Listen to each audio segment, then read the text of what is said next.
கார்த்திகை தீபம் சரியில்ல. என்ன நடக்குதுன்னு பார்க்கலாம். வாங்க வீடியோக்குள்ள போலாம். மயில் வாகனம் எப்படியாவது இது ஆசாரிக்கிட்ட கொண்டு போய் இந்த பவுனை சேர்த்திரு. தாலி நம்ம தாலி தான் செய்யணும். சரியா? பவுனை எப்படியாவது நீ ஆசாரிக்கிட்ட கொண்டு சேர்த்திடணும். ஆசாரியாரும் நம்ம பவுன்ல தாலி செய்யணும். சரியா? இதை கொண்டு சேர்த்திருன்னு கொடுக்குறாங்க. ஆசாரியார் அவங்க வேலையை செஞ்சுட்டு இருக்காங்க. தாலி செய்யறதுக்காக பவுனை உருகிட்டு இருக்காங்க. அந்த நேரம் பார்த்து மெல்ல மயில் வாகனம் வந்து நைஸா பேச்சு கொடுக்குறாங்க. என்ன ஆசாரியாரே, தாலி செய்ய போறீங்களான்னு கேட்குறாங்க. அட ஆமாங்க, நீங்க சின்ன வயசுலேருந்தே ஆசாரியாரா இல்லை இப்பதான் ஆசாரி வேலை பார்க்குறீங்களாங்கிறாங்க. நான் சின்ன வயசுலேருந்தே எங்கள் அப்பாட்ட கற்றுக்கிட்டேன்னு பேச்சு கொடுத்துட்டு இருக்காங்க. ஆசாரியார் ஏதோ பண்ணிக்கிட்டு இருக்கும்போது அந்த பவுனை மாற்றிடலான்ட்டு கிட்ட கொண்டு அந்த பவுனை நைஸாக காசு எடுக்க பார்க்குறாங்க. ரோகிணியும் துர்காவும் வந்து ஏங்க இங்கே என்ன பண்ணிட்டு இருக்கீங்கன்னு கேட்குறாங்க. அதுவா, இவர் எப்படி செய்கிறாருன்னு நான் பார்த்துக்கிட்டு இருக்கேன் ரோகிணிங்கிறாங்க. ஆமாம், நீங்கள் பார்த்தா மட்டும் அதை திருப்பி செய்ய போறீங்களாக்கும். இதனால வெட்டியே இங்கே உட்காந்து அவங்க வேலை ஏங்க கெடுக்குறீங்க. பொன் வேலை செய்கிறவங்களாம் எப்படித்தான் சிற்ப செதுக்கிற மாதிரியே எவ்வளோ டிசைன் வச்சு செய்கிறாங்க. பார்க்குறக்கே நம்மளுக்கு ஆச்சரியமா இருக்குது இல்லைங்கிறாங்க. ஆமாம், இப்போ என்ன அதுக்கு நீங்களும் அவங்களோட சேர்ந்து நகை வேலையெல்லாம் செய்ய போறீங்களா? டக்குன்னு புரிஞ்சுக்கிட்டே பாரு. வர வர நீயும் என்ன மாதிரியே காமெடியா பேசி பழகிட்டேன்னு சொல்றாங்க மயில் வாகனம். அம்மா, அக்கா பேசுனதா காமெடின்னு சொன்னீங்க பாருங்க, அதுதான் மாமா பெரிய காமெடிங்கிறாங்க துர்கா. அப்படித்தான் அப்படித்தான். சரி, என்ன இப்ப விஷயம்னு கேக்குறாங்க. எங்க அவங்க வேலையை செய்யட்டும், முதல்ல இந்த பக்கம் வாங்க, அவங்க வேலையை கெடுக்காதீங்கிறாங்க ரோகிணி. நான் வரேன், நீ முன்னாடி போ, நான் பின்னாடியே வரேங்கிறாங்க மயில் வாகனம். ஆசிரியர் காயின் எடுத்து அடிச்சு செதுக்கி செய்ய போற நேரத்துல அவருக்கு ஒரு ஃபோன் வந்துருது. ஐயா ஐயா, ஃபோன் வந்துருச்சு பாருங்களேன். எங்களுக்கு உங்க பேசுனீங்கன்னா சவுண்டே கேட்காது, அதுவும் சிக்னலே கிடையாது. அந்த பக்கமா போய் பேசுங்க, சிக்னல் நல்லா கிடைக்கும்னு சொல்லி மயில் வாகனம் கோளார ஆசிரியரை அந்த பக்கமா அனுப்பி வைக்கிறாங்க.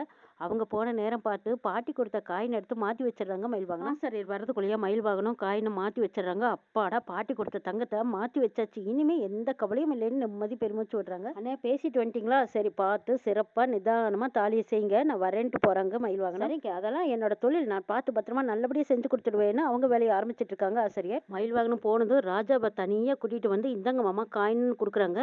ஐயோ, இது என்ன மாப்பிள்ள, ஈஸ்வரி இப்பத்தானே 2 காயின் தாலி செய்யறதுக்காக கொடுத்தா, அதையே கொண்டு வந்து என்கிட்ட கொடுக்குறீங்களே, என்ன மாப்பிள்ள இதுன்னு கேட்குறாங்க. அது வேற காயின், இது வேற காயினுங்கிறாங்க. என்ன மாப்பிள்ள, எனக்கு புரியும்படி சொல்லுங்கன்னு கேட்குறாங்க ராஜா. தாலி செய்ய கொடுத்துருக்கிறது உங்க அம்மா கொடுத்த பவுன், அதை அங்கே நான் மாற்றி வச்சுட்டு ஈஸ்வரி அத்தை கொடுத்த பவுனை இங்கே எடுத்துட்டு வந்துட்டேன். ஐயோ மாப்பிள்ள, என்ன சொல்றீங்க, எனக்கு புரியும்படி சொல்லுங்கன்னு கேட்குறாங்க ராஜா. ஆமாம் மாமா, அத்தை கொடுத்த காயினை மாற்றிட்டு நான் கொடுத்த காயினை தாலி செய்யறதுக்கு கொடுங்கன்னு பாட்டி கோயிலில் கொடுத்தாங்க. அந்த பவுன் தான் இந்த பவுன்னு சொல்லி கொடுக்குறாங்க. நானும் நைஸாக பேசி எப்படியோ அந்த தங்கத்தை மாற்றிட்டு வந்துட்டேன், இதுதான் நடந்ததுன்னு சொல்லிட்டு இருக்காங்க. அப்படியே மாப்பிள்ள, சூப்பர், எங்கள் அம்மாவும் எல்லாம் கரெக்டாக தான் பண்ணிட்டு இருக்காங்க. எப்படியோ மாப்பிள்ள, என் தங்கச்சி பையன் இந்த வீட்டுக்கு மாப்பிள்ளைய வந்தானா அதுவே எனக்கு போதுங்கிறாங்க ராஜா. அதுக்கு தானே மாமா நாம எல்லாருமே முயற்சி பண்ணுறோம். சரி சரி மாப்பிள்ள, நம்மளை தேட போகிறாங்க, வாங்க கீழே போகலான்ட்டு போகிறாங்க. ஆசிரியர் தாலி செஞ்ச கையோடு கொண்டு வந்து சாமுண்டீஸ்வரி கையில் கொடுத்து இதை பூஜை ரூமில் வச்சிருங்கன்னு சொல்கிறாங்க. சரிங்க ஆசிரியர் அப்படின்னு சொல்லிட்டு வாங்கி வச்சுக்கிறாங்க சாமுண்டீஸ்வரி. ஆசிரியருக்கு தாலி செஞ்ச தட்சணையை கொடுங்கங்கிறாங்க. ராஜாவும் சரின்னு கொடுத்து அனுப்புறாங்க. சாமுண்டீஸ்வரி தாலியை வாங்கிட்டு போய் சாமிக்கு முன்னாடி வச்சு சாமியை கும்பிட்டு அவங்க பெட்டியில கொண்டு போய் அந்த தாலியை வச்சுட்டு வெளியில வராங்க. அப்பதான் சாமுண்டீஸ்வரியோட ஃப்ரெண்டு வேதநாயகி வீட்டுக்குள்ள வராங்க. சாமுண்டீஸ்வரின்னு கூப்பிட்டுட்டு வராங்க. சாமுண்டீஸ்வரி பார்த்துட்டு சந்தோஷமா அடடே வா வா வந்து உட்காரு வா அப்படின்னு கூப்பிடுறாங்க.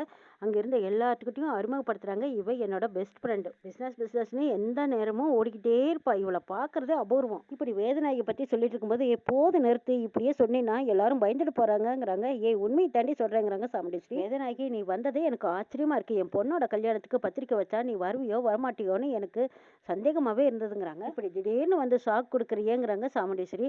ஆமா சாமுண்டீஸ்வரி, பொண்ணு கல்யாணத்து போது எனக்கு பிசினஸ் விஷயமா லண்டன் வரைக்கும் போக வேண்டியதா இருக்கு, அதனாலதான் கல்யாணத்துக்கு வர முடியாதுன்னு இப்போ வந்தேங்கிறாங்க. நீ வேற கல்யாணத்துக்கு அவசியமா வந்தாகணும்னு சொன்னேன், அதனாலதான் பொண்ணு மாப்பிள்ளையும் இப்பவே பார்த்து வாழ்த்திட்டு போலான்னு வந்திருக்கேங்கிறாங்க. ரேவதி கல்யாணத்துக்கு நீ வரமாட்டியா? கண்டிப்பா நீ வருவேன்னு நான் நினைச்சிட்டு இருந்தேன்னுங்கிறாங்க. ஆமாண்டி, நானும் வரலான்னு தான் நினைச்சேன், என்ன பண்றது, சிச்சுவேஷன் அந்த மாதிரி அமைஞ்சு போச்சேங்கிறாங்க. சரி சரி, இப்ப வந்ததே எனக்கு சந்தோஷம் தான்ங்கிறாங்க சாமுண்டீஸ்வரி. அப்பாடா, எப்படியோ என்னோட சிச்சுவேஷனை புரிஞ்சுக்கிட்டே, அது வரைக்கும் எனக்கு சந்தோஷம் தான். சரி, பொண்ணு மாப்பிள்ளையே அடையாளம் கட்டுங்கிறாங்க. அதோ நிற்கிறாள், அவதான் என் பொண்ணு ரேவதிங்கிறாங்க. ரேவதி ஆண்டி காலில் விழுந்து ஆசீர்வாதம் வாங்கிக்கோங்கிறாங்க. ரேவதியும் வேதநாயகி காலில் விழுந்து ஆசீர்வாதம் வாங்கிக்கிறாங்க. கல்யாணத்துக்கு என்னோட ஸ்மால் கிஃப்ட் அப்படின்னு சொல்லி ஒரு பாக்ஸை கொடுக்குறாங்க. அதை பார்த்துக்கிட்டு இருந்த ரோகிணி, அடடா அந்த பாக்ஸில் என்ன இருக்கு, எங்களுக்கும் காட்டுன்னு கேட்குறாங்க. ரோகிணி சும்மாவே இருக்க மாட்டியாங்கிறாங்க. அதட்டுறாங்க சாமுண்டீஸ்வரி.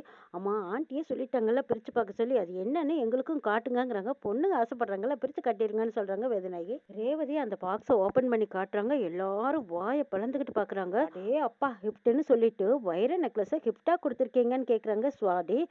இவ்வளவு காஸ்ட்லியான கிஃப்ட் எல்லாம் தேவைதானா, ஏன் இப்படி பண்ணினேன்னு கேக்குறாங்க சாமுண்டீஸ்வரி. பரவாயில்ல விடு சாமுண்டீஸ்வரி, ரேவதியும் என் பொண்ணு மாதிரி தானே, அவளுக்கு கொடுத்ததுல என்னன்னு கேக்குறாங்க. சரிவா, வீட்டையும் தோட்டத்தையும் சுத்தி காட்டுறேன்னு சொல்லி வேதநாயகி சாமுண்டீஸ்வரியும் வெளியில போய் சுத்தி பார்க்க போறாங்க. அப்ப வேதநாயகி, மாப்பிள்ளை யாரு நீ சொல்லவே இல்லையாங்கிறாங்க. அந்த பக்கமா திரும்பி பார்த்தா மகேஷ் போன்ல பேசிட்டு இருக்காங்க. அதை பார்த்து சாமுண்டீஸ்வரி, அதோ அங்க போன் பேசிட்டு இருக்காருல்ல அவர் தான் போகலான்னு சொல்றாங்க. அந்த நேரம் பார்த்து கார்த்தியும் ஃபோன் பேசிட்டு வராங்க. அந்த அம்மா கார்த்தியை தான் மாப்பிள்ளைன்னு நினச்சிக்கிட்டு, ஆஹா!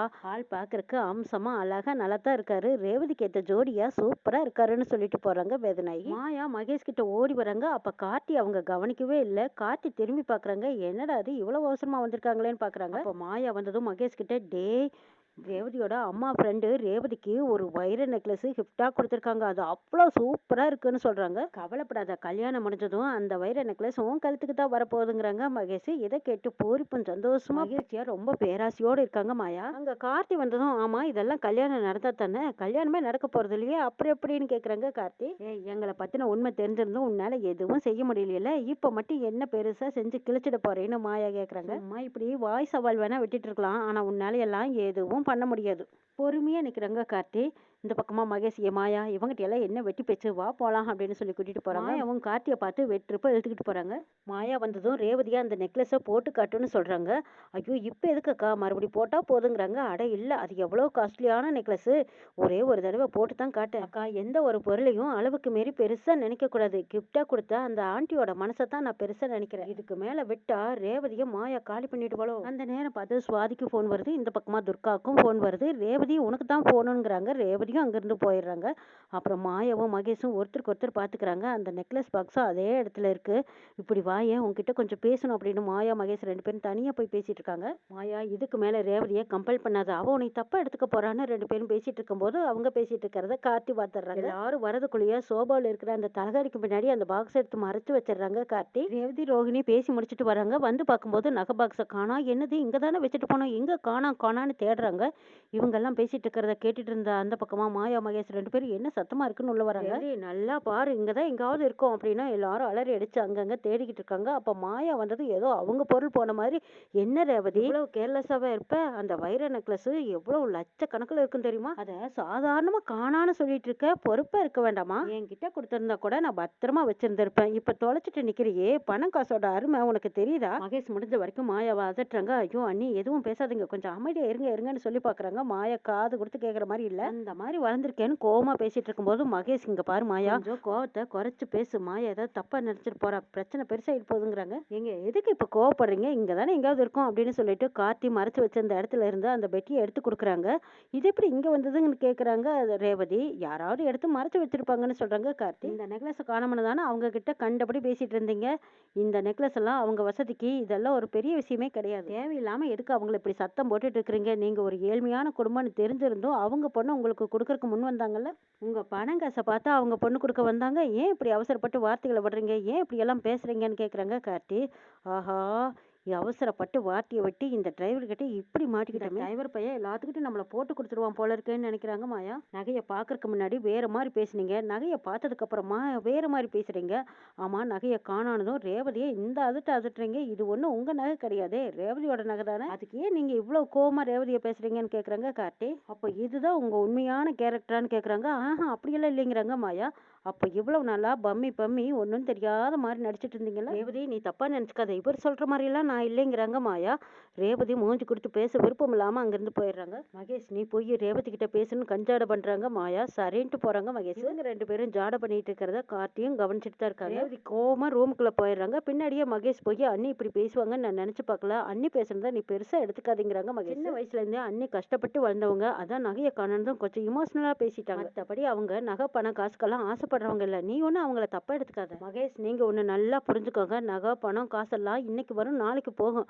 ஆனா அன்பு பாசங்கிறதெல்லாம் என்னைக்கே முக்கியம். அது நிலையாவும் இருக்கும். மதிப்பு மரியாதை எல்லாம் என்னைக்கு நம்ம கிட்ட இருந்தா எல்லாமே தானா தேடி வரும். இதை உங்க அண்ணி கிட்ட சொல்லுங்க. சரி மாயா, நான் அன்னிக்கிட்டையும் சொல்றேன், ஆனா நடந்தது எல்லாம் நீ எதையும் மனசுல வச்சுக்காதுன்னு கேக்குறாங்க மகேஷ். மயில்வாகனும் கார்த்திகிட்ட கேக்குறாங்க, இந்த காலர் பட்டன்காரன் ரேவதியை சமாதானப்படுத்திருக்க போறானே, சமாதானப்படுத்திருப்பானா மாட்டானான்னு கேக்குறாங்க. எனக்கு என்னமோ சந்தேகமா இருக்குதுங்கிறாங்க கார்த்தி. என்ன பண்ணினாலும் ரேவதி சமாதானம் ஆயிருக்க மாட்டா, என்ன நடந்ததோ பாப்போம் அப்படின்னு வெயிட் பண்ணிட்டு இருக்காங்க. இங்க மகேஷ் வந்ததும், என்ன சமாதானம் பண்ணிட்டியா அப்படின்னு மாயா கேட்கவும் அப்படிங்கிற மாதிரி தலையசிக்கிறாங்க. 2 பேரும் குறிஞ்சிருப்பு சிரிக்கிறாங்க. அப்பதான் சாமுண்டீஸ்வரியும் வேதநாயகியும் வெளியில எல்லாம் சுத்தி பார்த்துட்டு உள்ள வந்ததும், சாமுண்டீஸ்வரி உன்னையும் உன் குடும்பத்தையும் பார்த்ததுல எனக்கு ரொம்ப சந்தோஷம் சார், நான் கிளம்புறேன் அப்படின்னு சொல்லி கிளம்பி போறாங்க. மாயா மகேஷ் கிட்ட சொல்றாங்க, நாமளும் கிளம்பலாம், இல்லைன்னா அந்த டிரைவர் பையன் நம்மளை ஏதாவது ஒண்ணுல சிக்க வச்சிருவான், மாட்ட விட்டுருவான், நம்ம கிளம்பிடலாங்கிறாங்க. ஆமா, நம்ம கிளம்பி போறதா சரிங்கிறாங்க மகேஷ். நாங்க கிளம்புறோம்னு மகேஷ் மாயா 2 பேரும் சொல்லிட்டு கிளம்புறாங்க. ஒரு நிமிஷம் இருங்கிறாங்க சாமுண்டீஸ்வரி. சாமுண்டீஸ்வரி திக்குன்னு ஆகுது. திரும்பி பார்க்குறாங்க. நாளைக்கு கல்யாண ஊர்வலம். இங்கிருந்தே மண்டபத்துக்கு போயிடலாம். நாளைக்கு சாயங்காலமே இங்க வந்துருங்கன்னு சொல்றாங்க சாமுண்டீஸ்வரி. அப்படியே செஞ்சுக்கலாங்க மேடம் அப்படின்னு சொல்லிட்டு மாயா மகேஷ் 2 பேரும் விடுவிடுன்னு போயிட்டே இருக்காங்க. முறைச்சு பார்க்குறாங்க சாமுண்டீஸ்வரி. அட கேடு கெட்டவங்களே, உங்களுக்கு கல்யாண ஊர்வலம் ஒரு கேடா? சமயம் பார்த்து உங்க 2 பேர்த்தையும் எப்படி தொங்க விடுறேன் பாருங்கிற மாதிரி சாமுண்டீஸ்வரி பார்த்துட்டு இருக்காங்க. மயில் வாகனம், கார்த்தி இவங்க எல்லாருமே இந்த மாயாவையும் மகேஷையும் எப்படி மாட்டி விடலான்னு காத்துக்கிட்டு இருக்காங்க. மகேஷையும் மாயாவையும் எல்லாரும் எப்படி கையும் களவுமா கைப்பிடியா பிடிக்க போறாங்கன்னு நாளை பார்க்கலாம்.